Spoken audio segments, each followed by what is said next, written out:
बेगमगंज से हमारे संवाददाता शरद शर्मा की स्पेशल रिपोर्ट।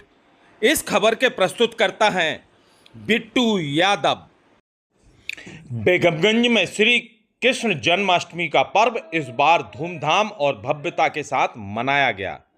यादव महासभा के तत्वाधान में यदुवंशियों के द्वारा दशहरे मैदान पर आयोजित सामूहिक उत्सव में कान्हा के बाल स्वरूप की भव्य झांकी सुसज्जित कर रथ पर निकाली गई। जगह जगह श्रद्धालुओं ने फूलों की वर्षा कर दीप आरती उतारकर भगवान श्री कृष्ण का आत्मिक स्वागत किया। शोभा यात्रा में पारंपरिक वाद्य यंत्रों की गूंज, अखाड़ों का प्रदर्शन और बुंदेलखंडी राधे राधे ग्रुप की मनमोहक रासलीला ने जनमानस को मंत्रमुग्ध कर दिया।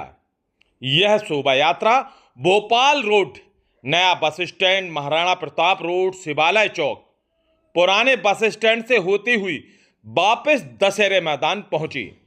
मुख्य कार्यक्रम में पूर्व सांसद लक्ष्मी नारायण यादव, समाजवादी पार्टी के प्रांतीय अध्यक्ष गौरी यादव और विधायक देवेंद्र पटेल समेत गणमान्य अतिथियों ने भाग लिया और भगवान श्री कृष्ण के उपदेशों पर प्रकाश डालते हुए जीवन के कर्मयोग अपनाने की प्रेरणा दी। इस अवसर पर समाज के टॉपर स्टूडेंट्स को प्रमाण पत्र देकर सम्मानित भी किया गया।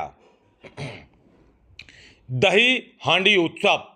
25 फुट ऊंचाई पर लटकी दही हांडी को तोड़ने के लिए कई टोलियों ने प्रयास किए, लेकिन सौमित कुशवाहा के नेतृत्व में माला फाटक से दुर्गा अखाड़ा टोली के प्रथम प्रयास में ही मटकी फोड़कर जीत हासिल की।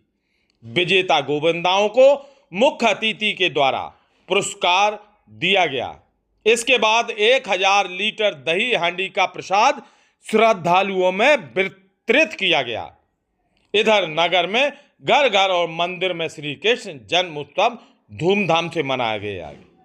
भक्तों ने बाल गोपाल को सुसज्जित वस्त्रों और आभूषणों से श्रृंगारित कर पालने में विराजमान कर रात 12 बजे भगवान का अभिषेक, श्रृंगार, आरती और भजन कीर्तन के साथ जन्माष्टमी पर्व की गूंज पूरे नगर में सुनाई दी।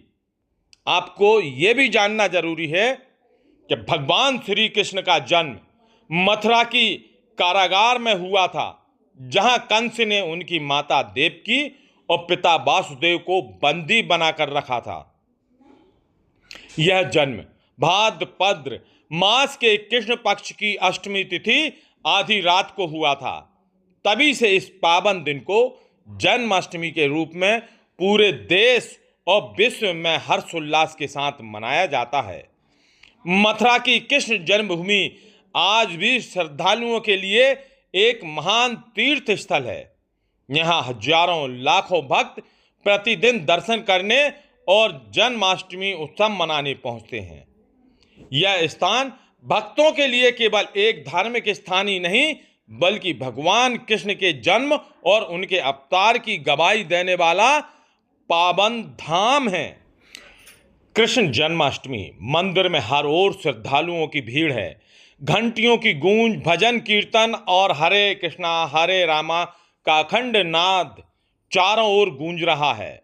श्रद्धालु दूर दूर से मथुरा पहुंचते हैं, कोई व्रत रखकर तो कोई भजन गाते हुए तो कोई नन्हे कान्हा के रूप में धरकर यहाँ की सजावट देखते ही बन रही है। मगर दीपों की जगमगाहट से झांकियों में श्री कृष्ण की लीलाएं जीवंत हो उठी हैं और भक्त जन मानो द्वापर युग में उस युग का दिव्य क्षण में जी रहे हों। जन्माष्टमी की आधी रात ठीक 12 बजे शंखनाद और घंटियों की गूंज के बीच लड्डू गोपाल का जन्म हुआ। मथुरा की कृष्ण जन्मभूमि पर वह क्षण हर भक्त की आत्मा को झकझोर देता है। यही आस्था है, यही भक्ति है और यही विश्वास है कि मथुरा की यह भूमि भगवान श्री कृष्ण के साक्षात धाम है। बेगमगंज से हमारे संवाददाता शरद शर्मा की स्पेशल रिपोर्ट।